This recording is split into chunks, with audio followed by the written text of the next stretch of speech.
Somebody would invent a ketchup bottle that squirts where you aim. Get away from her, you bitch!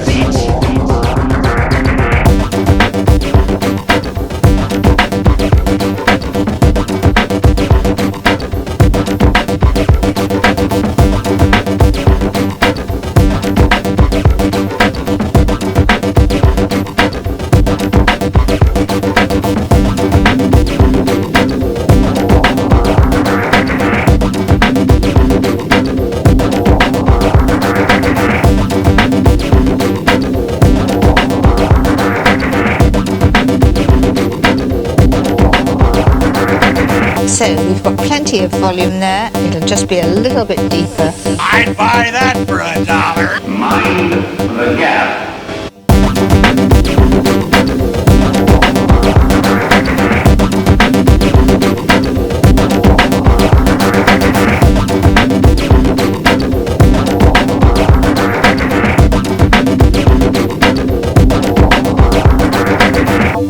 I'm I'm in love with him and I intend to marry him. A drummer? Or even a real musician, he just makes a noise. You don't know what you're talking about. If he played the violin or the piano, anything that made sense, but the drums, drums, drums,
So that's that room finished. That was one of them jobs where the room was just too small to break it into 2 days. You couldn't really price it for 2 days, but you knew it was going to be quite a hard day. So the first gauge, I got the ceiling on and I got 2 of the walls on, and it started picking up fairly rapidly. It wasn't too bad, but it started picking up, and I didn't lose it by any standards, but I couldn't take my eye off it for a minute. And I don't usually like to work like that. I usually like to work fairly controlled, really.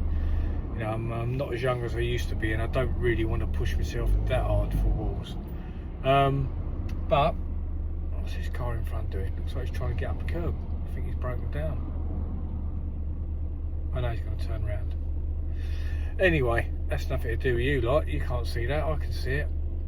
But you know, when you're stuck in traffic and it's not traffic, it's only temporary lights, and someone decides to turn around, but the way they're going, there's no way they're going to get there any quicker than sitting in it. So you always think to yourself, well, have they forgotten something? Have they got to go back down that way? So there's no easy cut through. Anyway, it really is me talking nonsense. But yeah, so that was that room had to be done today. So I got the ceiling, 2 walls on with the first set, and then chuck the window wall and the other wall on. Got it all tidied up, and yeah, so that was that done. Now I've just had to go to Wickes to load up for the morning, which someone sent me a photo of a garage ceiling that they wanted boarding and skimming. So I said to him, he's probably going to need more joists in it, or more timber at least. Like, can you send me like a proper photo? So he sent me a couple of photos, and it's a garage, and of course the span of the joist is all over the place. So I've just been to Wickes to pick my boards up. I picked some stud work up just to use it as a noggin. It's the cheapest way I can think of doing it, really. A couple of revolves of insulation. So tomorrow I should be doing that. Just going to board it, try and get it boarded tomorrow, and then set it another time. It's non-stop lately, it really is. I've got so much work booked in. And then having last Friday off because this van broke down. The job I was on today, I should have done that on the Friday. So I've had to I had a job Monday and Tuesday and Wednesday booked in. But I've got that done in 2 days, so I can fit this in today, which is the Wednesday. Now I'm back to where I should have been, but it's just crazy lately. I've got to work all over Easter. I haven't got to, obviously, but I feel like I should do, because if I don't, the knock-on effect is just mental, really. So I haven't got young children anymore. I don't need to be about over the Easter holidays. I guess you can tell by looking at me, I haven't got young children anymore. Who do I think I am? Mick Jagger? I can't produce things like that anymore. No. My children are all grown up, fled the nest. No grandchildren yet, as such. So yes, I don't need to be around for Easter egg hunts. My wife will be quite happy without me for a weekend. She can just chill out and enjoy her own time, her own space. So I think the best place for me is to go and earn a bit of cash. A bit of cash. Go on, son, next one's yours. Go on. You've got a motorbike, you've got to jump a lot, you've got to go through the old temporary lights, you've got to whiz past them. I used to have a little motorbike, I used to have a little moped thing. About 12 years ago now, I did the knowledge, the London taxi knowledge. I thought that was going to be me as I was old. I'll tell you why I did the knowledge. I'll go back a bit. So this was about 12, 13, 14 years ago. I was sitting outside Wickes and I saw an old boy come out of Wickes carrying a bag of cement. And he was really struggling with it. Excuse me. He was really struggling with it. And I looked at him and I thought, if I ain't careful, that's going to be me. And a really good mate of mine, he's a London cabbie. So I thought, you know what? I'm going to do that. I'm going to do the knowledge, is what they call it, if any of you don't know. It's called the knowledge. So that's what I tried to do. And I loved it. I loved doing it. I love going out around London, especially on a lovely summer's morning. You can't beat it. Just driving around London, around Covent Garden, on this little moped, and learning all the roads. And it's a hell of a task. God, I mean, there's so many roads to learn. But the way it's set out is quite clever. It starts to form a pattern in your head, because you don't just do it randomly. You follow a structure, and you start knitting London together. And I've worked over London for many years, so I don't anymore, but I did. So I had fairly good knowledge of London. I knew North London well, I knew South London fairly well, East London, never knew West London, that always confused me. But anyway, that was my plan, to be a cab driver, black cab driver. But I met my now wife, we got together just about 10 years ago. And when you do the London taxi driver, you need someone else. They call it a call over partner. So you need someone to take the book and say, right, take me from here to there. And you go left here, right this street, left that street. And I thought, oh, it's brilliant. I'm going to spend a lot of time with this girl that I've just met. And she said, yeah, I'll be your call out partner. And I'll kid you not, the first time we ever tried it, she got about 2 or 3 roads in, and her eyes shut and she fell asleep. Because if you're not doing it, it's boring, isn't it? If you're not into it, it must be ever so boring just listening to someone say left at this street, right at this street. So anyway, I realised then that she wasn't going to be the call over partner that I needed. And then life took over, really. The relationship blossomed because we're now married. Work was always busy, and after 2 years of doing the knowledge, I gave it up. I couldn't find the time for it. And do you know what? I'm glad I give it up now, because it's not an easy job anymore. It's not easy as it used to be to go and earn your money. You've got the electric cabs, which cost an absolute fortune. I mean, my mate he's got an electric cab. He's on his second one now. The first one, he had nothing but aggro with it, because he was like the first generation of electric cab. So it would just stop in the middle of nowhere. I think the door fell off it.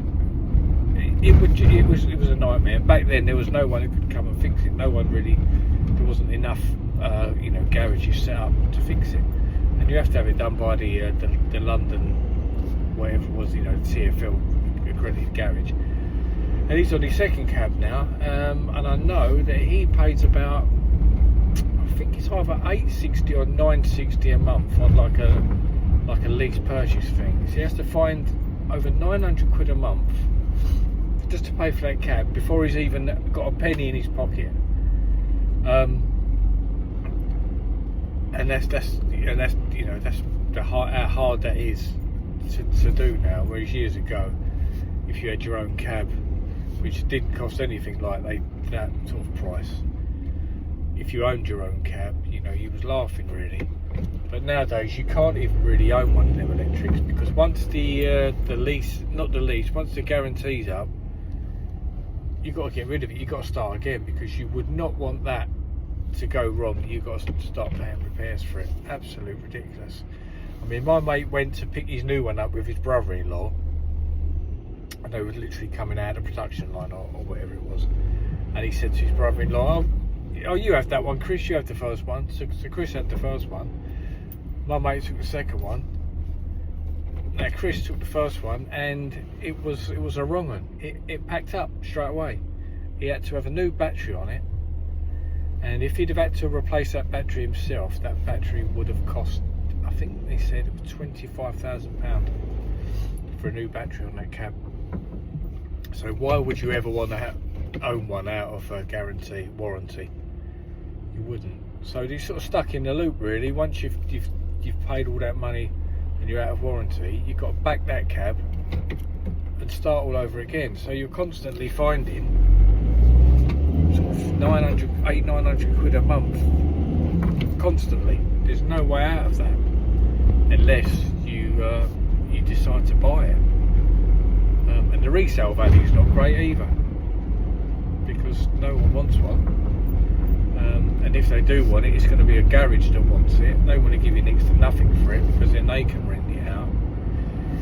So anyway, that's why I didn't become a black cab driver, and that's why I'm turning into the old man carrying a bag of cement out of Wickes, huffing and puffing.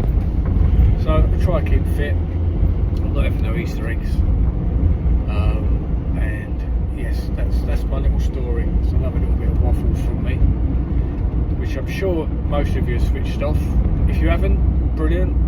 If you've not subscribed, please do, because my subscribers are sort of staying static at the minute. I'm not really building up many subscribers. It'd be just nice to see them going up a bit. Even if you subscribe and never watch me again, it just helps me. If you'd be so kind to do that, please, sir, would you be so kind, sir? Penny for the guy, sir. Tuppence for the guy. Begging now, aren't I? But anyway, I'm going to go now because I'm really waffling, and I'll probably chop a lot of this out. And I shall see you all later on. See you guys.